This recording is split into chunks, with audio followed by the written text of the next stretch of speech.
রকম ওয়ার্নিং ছাড়া কিন্তু সাসপেন্ড হয়ে যাবে তোমার, কোনো রকম ওয়ার্নিং ছাড়া কিন্তু পেজ সাসপেন্ড হয়ে যাবে, রেস্ট্রিক্টেড হয়ে যাবে তোমার এই সাজানো গোছানো পেজটা। তোমার পেজটা কিন্তু রেস্ট্রিক্টেড হয়ে যাবে। কি কারণে সেটা তোমাদের বলবো। ফেসবুকের এই 6টা নিয়ম, এই 6টা কিন্তু রুলস আছে। ফেসবুকের এই রুলসগুলো কোথা থেকে দেখা যায়, আর রুলসগুলো বাংলায় ট্রান্সলেট করে আজকে তোমাদের প্রুফ সমেত দেখিয়ে তোমাদেরকে বুঝিয়ে দেবো, অ্যান্ড বাংলায় বুঝিয়ে দেবো কোনটা কি বলছে। তার থেকে কিন্তু একটা দুটো ভুল তোমরা করছো, অ্যান্ড আমিও করছিলাম। তার থেকে একটা ভুল নতুন রুলসে কিন্তু নতুনভাবে সাজিয়ে দিয়েছে ফেসবুক মেটা। কারণ ডিসেম্বর মাসে কিন্তু তোমরা সবাই জানো ক্রিসমাস মাস, এখানে কিন্তু নতুন আপডেট, নতুন কিছু কিন্তু ফেসবুক আমাদের আমেরিকা থেকে পাঠায় সমস্ত কিছু। তো এই রুলসের মধ্যে এই 6টা নিয়ম যদি ছোট বড় দেশি বিদেশি কেউ কোনো রকমভাবেই তোমরা লঙ্ঘন করেছো, তাহলে কোনো রকম ওয়ার্নিং ছাড়া কিন্তু পেজ রেস্ট্রিক্টেড হয়ে যাবে, পেজ সাসপেন্ড হয়ে যাবে। তাই মাথায় রাখো, আর এই কাজগুলো কখনোই ভুল করে করো না। আমি স্ক্রিনের উপর স্ক্রিনশটটা দিয়ে দিলাম, যেই স্ক্রিনশটে যে নিয়মগুলো আছে তার একটা 6টা আছে, এখানে 5টা দেওয়া আছে, আমি 6টা নিয়মে বলবো, কারণ 6টা, আর একটা স্ক্রিনশট আমি পরে দিয়ে দিচ্ছি। সেই 6টা নিয়মে ইংলিশে কি বলেছে সেটা বাংলায় ট্রান্সলেট করে আমি তোমাদেরকে দেখাবো, প্রুফ সমেত তোমাদেরকে বোঝাবো, এবং কেন কিভাবে কাজ করতে হবে। নতুন নিয়মে কাজ যদি তোমরা এইভাবে না করো, আর এই ভুল কাজগুলো যদি করো, তাহলে কিন্তু কোনো রকমভাবেই বাঁচাতে পারবে না তোমার ওই সাজানো গোছানো সুন্দর পেজ বা প্রোফাইলটি। তো চলো, আজকে বেশি কথা না বাড়িয়ে আমি তোমাদের সবার প্রিয়, যারা চেনো আর যারা চেনো না তাদের জন্য বলবো, তোমাদের সবার প্রিয়, ছোট বড় দেশি বিদেশি তোমাদের সবার প্রিয় কেয়া দিদি ভাই দারুণ একটা ইন্টারেস্টিং আর হেল্পফুল ভিডিও নিয়ে চলে এসেছে প্রতিদিনের মতো। সকাল 7টার ভিডিও মানে কেয়াস অ্যাক্টিভ ওয়ার্ল্ডে একদম ভাইরাল ভিডিও অ্যান্ড ইন্টারেস্টিং আর হেল্পফুল ভিডিও। তো চলো, বেশি কথা না বাড়িয়ে তোমাদের এক এক করে আমি রুলসগুলো বলি, আর সেটা সঠিক কোনটা আর বেঠিক কোনটা সেটাই জানাই। ঠিকঠাকভাবে যদি জেনে তোমরা কাজ করো, তাহলে কিন্তু কোনো রকম সমস্যা হবে না। তো ফার্স্ট আমাদের এখানে স্ক্রিনে তোমরা দেখতেই পাচ্ছ লো কোয়ালিটির কন্টেন্ট। তো লো কোয়ালিটির কন্টেন্ট মতলব কি হতে পারে? লো কোয়ালিটির কন্টেন্ট মতলব অনেক কিছু হতে পারে, সেখানে আমি ভেঙে তোমাদেরকে বলবো। সেই কাজগুলো অবশ্যই মাথায় রেখে ফেসবুকে তোমরা ভিডিও আপলোড করবে। 1 নম্বর হলো তোমাদের কালার।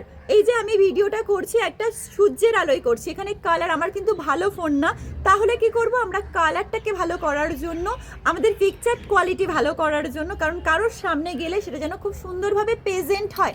আমরা যদি নর্মালি কারোর সামনে কিছু দিলাম, পুরো একদম ঘোলা বা পিকচার কোয়ালিটি ভালো না, তাহলে কি তোমার কোনো ভিডিও দেখতে ভালো লাগে? নিশ্চয়ই ভালো লাগে না। তাহলে একটা পিকচার কোয়ালিটি যেন ভালো হবে, একটা ভালো ফোন হলেই যে ভালো হবে তার কোনো মানে নেই। তোমরা কি করবে, তোমরা একটা সূর্যের আলোয় প্রপার আওয়াজ, যাতে সেরকম বাইরের কোনো বিশাল গান বা অন্যরকম আওয়াজ হয় না, সেরকমভাবে কন্টেন্টগুলোতে করবে। লো কোয়ালিটির কন্টেন্ট একদমই আপলোড করা যাবে না। তাহলে লো কোয়ালিটি হলো যেগুলো একদম হিজি আসছে, খারাপ আসছে। তারপরে কি আর এখানে 3টে নাম্বার তোমাদের বলবো লো কোয়ালিটি কন্টেন্টের মধ্যে, এটা কোনটাই লো কোয়ালিটির কন্টেন্টের মধ্যে পড়ছে, ঠিক আছে? সেই 3টে মাথায় রাখবে। আমি এইভাবে 6টা পয়েন্ট আলোচনা করবে, একটু বড় হবে, ধৈর্য সহকারে শোনো, আশা রাখছি তোমাদের উপকারে লাগবে। তো 1 নম্বর বললাম লো কোয়ালিটির কন্টেন্ট মানে হলো যেটার পিকচার কোয়ালিটিটা ভালো আসবে বা খারাপ, 1 নম্বর। 2 নম্বর হলো খারাপ কথা বা খারাপ লেখা। তোমার প্রোফাইলে বা আমার প্রোফাইলে বা তুমি কারোর প্রোফাইলে গিয়ে কোনো রকম খারাপ কথা লিখবে না, অ্যান্ড তুমি এমন কিছু তোমার ভিডিওর মাধ্যমে খারাপ কথা বলবে না, খারাপ কথা লিখবে না, সেটা মানুষকে আঘাত সৃষ্টি করতে পারে মানুষের মধ্যে, বা সেটা খারাপ জিনিস সৃষ্টি করতে পারে, সেরকম কোনো কিছুই লিখবে না, সেরকম কিছু বলবে না। সেটাই হলো লো কোয়ালিটির কন্টেন্টের মধ্যে কিন্তু পড়ে। যেমন আমরা একজনকে বাজে কথা বলে ভিডিও আপলোড করলাম, বাজে মুখের ভাষা বলে ভিডিও আপলোড করলাম, বা কাউকে বাজে ভাষা বলে কারোর ভিডিওতে গিয়ে কমেন্ট করলাম, বা কারোর লাইভে উঠে বাজে কথা বললাম, এগুলো সবই কিন্তু আমাদের কি লো কোয়ালিটির কন্টেন্টের মধ্যে পড়ে। ঠিক আছে, তোমাদের বোঝাতে পারলাম? তো চলো আমরা নেক্সট 2 অপশানে যাই। নেক্সট অপশান হলো ক্লিক বাইট ওয়াচ। তাহলে কি বলো, ক্লিক বাইট অর ওয়াচ। তার মানে ক্লিক বাইট মানে ধরো একটা ভিডিও চলছে, তোমার সামনে গেল, তোমার ভালো লাগছে না, তুমি স্কিপ করে চলে যাও, কোনো প্রবলেম নেই। তোমার যে সবার ভিডিও সামনে আসলে প্লে করতে হবে, দেখতে হবে, কমেন্ট করতে হবে, তার কোনো মানে নেই।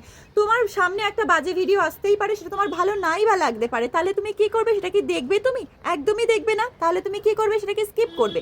কিন্তু তুমি যদি মনে করো এই ভিডিও থেকে কিছু জানার আছে, শেখার আছে, বোঝার আছে, কিছু আনন্দ আনন্দ নেওয়ার আছে, বা এখানে হাসির ভিডিও আনন্দ নেওয়া আছে, তাহলে তুমি কি করবে, সেটাকে ক্লিক করবে। ক্লিক করে সেটাকে কমেন্ট করতে পারো। কিন্তু তোমরা যে কি করছো, নর্মালি কারোর পোস্টে যাচ্ছ, নর্মালি ফলো বাটনে ক্লিক করছো, নর্মালি একটা কমেন্ট করে বেরিয়ে আসছো, কিন্তু ক্লিক করছো না। কিন্তু ক্লিক করে কমেন্ট করবে। যদি মনে করো যে আমি কমেন্ট করবো না, তাতে ক্লিক করারও দরকার নেই। কিন্তু যদি তুমি কমেন্ট করো, তাহলে click bait must be important. তাহলে কি করতে হবে, একটু ক্লিক করে, ততক্ষণ ক্লিক করার পর তারপরে তুমি কমেন্ট লেখো, যেটুকু সময় চলে সেটাই তোমার আর তার এঙ্গেজমেন্ট হলো, কোনো প্রবলেম নেই। তাহলে তুমি কি করবে, ক্লিক বাইট করবে।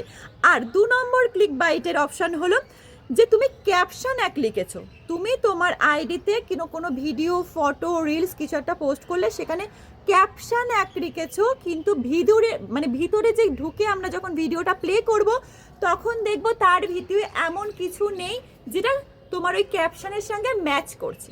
বুঝতে পারলাম যে তোমরা এমন কিছু থাম্বনেল বা টাইটেল দিচ্ছ, তার সঙ্গে ভিতরে যে ভিডিওর কোনো ম্যাচ থাকছে না, কোনো রকম তার সঙ্গে কোনো লিঙ্ক থাকছে না, সেটা কিন্তু আমাদের এই ক্লিকের মধ্যে আর একটা পড়ে। এটা কিন্তু স্পাম্পের আন্ডারে পড়ে। যেগুলো বলছি সবই কিন্তু স্পাম্পের আন্ডারে পড়ে, ঠিক আছে? এটা মাথায় রাখবে। যেমন ভিডিও, যেমন ফটো, তেমন ধরনের ক্যাপশন ইউজ করো, তেমন ধরনের থাম্বনেল ইউজ করো, তেমন ধরনের সব কিছু ইউজ করো, যাতে তোমার প্রতি মানুষের বিশ্বাস না উঠে যায় যে এ তো যেটা লিখেছে সেটা পেস্ট করার পরে সেরকম কোনো ভিডিওই আসছে না।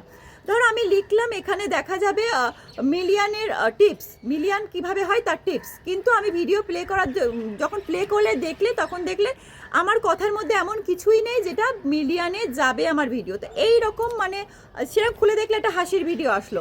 এই রকম কোনো রকম ক্যাপশনের সঙ্গে, ভিডিওর সঙ্গে যদি কোনো ম্যাচ না থাকে, তাহলে কিন্তু সেটা কখনোই করা চলবে না। তো নাম্বার 2 আমি তোমাদের সাথে কনফার্ম করে দিলাম। এবার নাম্বার 3-তে আসবো, ঠিক আছে? গিফট। তো গিফট ব্যাপারটা আসছে এখানে, গিফট টু টেক পলিসি। মানে তোমরা যখন একটা জায়গায় যাবে, সেখানে আমরা কোনো কিছু কাউকে গিফট দেবো। ফেসবুক কিন্তু ওই গিফট দেওয়া নেওয়া বা লেনদেন ব্যাপারটা একদমই পছন্দ করে না, ঠিক আছে? Mind it. ফেসবুক কিন্তু কখনো পছন্দ করে না লেনদেন ব্যাপারটা, যে তুমি আমাকে দেবে, আমি তোমাকে দেবো। তো গিফটের ব্যাপারের মধ্যে কি আছে, গিফটের ব্যাপারের মধ্যে আছে তোমাদের যে আমি একটা কমেন্ট করে আসলাম, বা আমার পরিবারে আসলে তোমাদের এত ফুল দেবো, বা আমার এই ভিডিওটা শেয়ার করলে তোমাদেরকে এত ফুল দেবো, বা আমার এই ভিডিওটা যারা যারা শেয়ার করবে তাদের এতক্ষণ রাখলে এই দেবো, সেই দেবো, ওই দেবো, বা আমার ফটোতে এতগুলো যদি গ্রুপ শেয়ার করো বা এতগুলো দাও, তাহলে আমি এই দেবো। এই যে আমি মুখে যে বললাম বা কাজে যে করাচ্ছি যে কাজটা, সেটা কিন্তু আমাদের রুলসের বাইরে। মাইন্ড ইট, সেটা কিন্তু রুলসের বাইরে। সেটা কিন্তু যে কোনো মুহূর্তে, যে কোনোভাবে তোমাদের কিন্তু এটা পেজ রেস্ট্রিক্টেড হয়ে যাবে, সাসপেন্ড হয়ে যাবে। তাই এই গিফট, এই দেওয়া লেনদেন ব্যাপারটা থেকে অ্যাভয়েড থাকো, দূরে থাকো, ঠিক আছে? চলো আমরা নেক্সট আসবো 4 নম্বর পয়েন্টে, ঠিক আছে? 4 নম্বর পয়েন্টে আমাদের কি আসছে? 4 নম্বর পয়েন্টে আসছে আমাদের ফলস ইনফরমেশন। ফলস ইনফরমেশন মানে ভুল তথ্য। আমি যদি এখানে তোমাদের কোনো রকম ভুল তথ্য দিই, আমি তার জন্য কিন্তু সব সময় যখন দেব না তো দেব না, যেটুকু আমার মধ্যে ঘটবে, যেটুকু আমি জানবো, সেটুকুই তোমাদের সাথে শেয়ার করি, অ্যান্ড তোমাদের সেটা কাজে লাগে, তোমরা সবাই বলো। তাই ছোট বড় সবাই আমাকে খুব ভালোবাসে আমার ভিডিওগুলো। তাই ভুল তথ্য ফলস ইনফরমেশন আমরা কাউকে দেব না, কোনো রকমভাবে জানবো না তো বলবো না। কিন্তু কোনো রকম ভিডিও করে, কোনো রকম লাইভের মাধ্যমে, কোনো রকমভাবে কোনো কাউকে আমরা ভুল তথ্য ছড়াবো না, ফলস ইনফরমেশান কাউকে দেব না। যদি আমরা দিই, তাহলে আমরা কিন্তু গাইডলাইন্সের বাইরে যাচ্ছি, সেখান থেকে আমরা জানোই কি পানিশমেন্ট হতে পারে। তো এই জিনিসটা আমরা কখনোই করব না। কাউকে না জানলে কিছু বলবো না, কিন্তু ভুল ইনফরমেশান কখনোই আমরা কাউকে ছড়াবো না, ঠিক আছে? চলো নেক্সট আমরা 5 নম্বর পয়েন্টে যাই। Long caption. লং ক্যাপশন মানে বড় একটা ক্যাপশন দিয়ে দিলাম। ধরো আমি একটা ভিডিও করছি, এই যে আমি ভিডিও করছি 6টা পয়েন্টে, যে 6টা পয়েন্ট তোমাদের আজকে জানানো যাচ্ছে। এই পয়েন্টটা কিন্তু তোমার খুব ইম্পর্টেন্ট, এটা 6টা পয়েন্টে। কিন্তু আমি এমন কিছু লং একটা ক্যাপশন দিয়ে দিলাম, সেটা দেওয়া চলবে না, সেটা কিন্তু আমাদের রুলসের বাইরে। আমাদের এই 6টা পয়েন্টের জিনিসই আমাদের একটা ছোট্ট ক্যাপশনের মধ্যে বুঝিয়ে দিতে হবে। বুঝতে পেরেছো যে আমি একটা বড় জিনিস কিছু করব, সেটা আমরা 6টা পয়েন্ট দিচ্ছি, সেই 6টা পয়েন্টটা আমরা একটা ছোট্ট পয়েন্টের মধ্যে বা ছোট্ট একটা ক্যাপশনের মধ্যে আমি সবাইকে বুঝিয়ে দেবো যে আমি এই ভিডিওর মধ্যে কি বলতে চলেছি। তো নেক্সট অ্যান্ড ফাইনাল যেটা তোমাদের কাছে শেয়ার করব সেটা হলো 6 নাম্বার হলো হ্যাশট্যাগ। মাইন্ড ইট, হ্যাশট্যাগ কিন্তু ভীষণ ভীষণ ভীষণ মারাত্মক একটা জিনিস।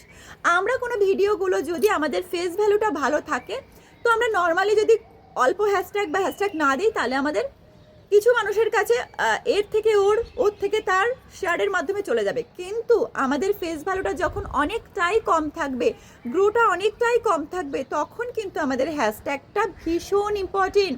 সেই হ্যাশট্যাগ 5টার বেশি, 1 2 3 4 5টার বেশি হ্যাশট্যাগ আমরা কখনোই ইউজ করব না। 5টার কম আমরা হ্যাশট্যাগ ইউজ করব, কিন্তু 5টার বেশি হ্যাশট্যাগ আমরা কখনোই ইউজ করব না, কারণ 5টার বেশি হ্যাশট্যাগ আমাদের স্পাম্পের আন্ডারে অ্যান্ড রুলসের বাইরে পড়ে। তো বোঝাতে পারলাম? আশা রাখছি ছোট বড় দেশি বিদেশি সবাইকে বুঝিয়ে দিয়েছি যে 6টা পয়েন্ট কিন্তু ভীষণ মারাত্মক, ভীষণ ইম্পর্টেন্ট। তোমরা এই পয়েন্ট ধরে কাজ করো, এটা রুলস, নতুন রুলসে এসছে, এই পয়েন্ট ধরে কাজ করো। যদি ভালো লাগে, লাইকটা কেন করতে বলি, আমাদের ভীষণ ভালো লাগে যে অনেক লাইক হয়েছে, তাহলে নতুন কিছু তোমাদের জানাতে হবে। শেয়ারটা বলি নতুনদের মধ্যে ছড়িয়ে দেওয়ার জন্য, যারা ছোট বড় আছে, যখন আমার ভিডিওটা তার কাছে পৌঁছাচ্ছে না, তোমরা ছড়িয়ে দিলে সবার কাছে পৌঁছাবে। তাই সবার কাছে বলবো একটু শেয়ার করে দিও, আর কেমন লাগলো ভিডিওটা তার জন্য কমেন্ট। তাই অবশ্যই লাইক কমেন্ট শেয়ারের মাধ্যমে সঙ্গে থেকে আবার ফিরে আসবো অন্য কোনো ব্লগিং ভিডিও, ডান্স ভিডিও বা হেল্পফুল ভিডিও। ততক্ষণ তোমরা ভালো থাকো, সুস্থ থাকো, সবাইকে নিয়ে অনেক অনেক আনন্দ থাকো। আজকের মতো বিদায় নেব, টাটা সবাইকে। এতক্ষণ ওয়াচ করার জন্য ধন্যবাদ সবাইকে।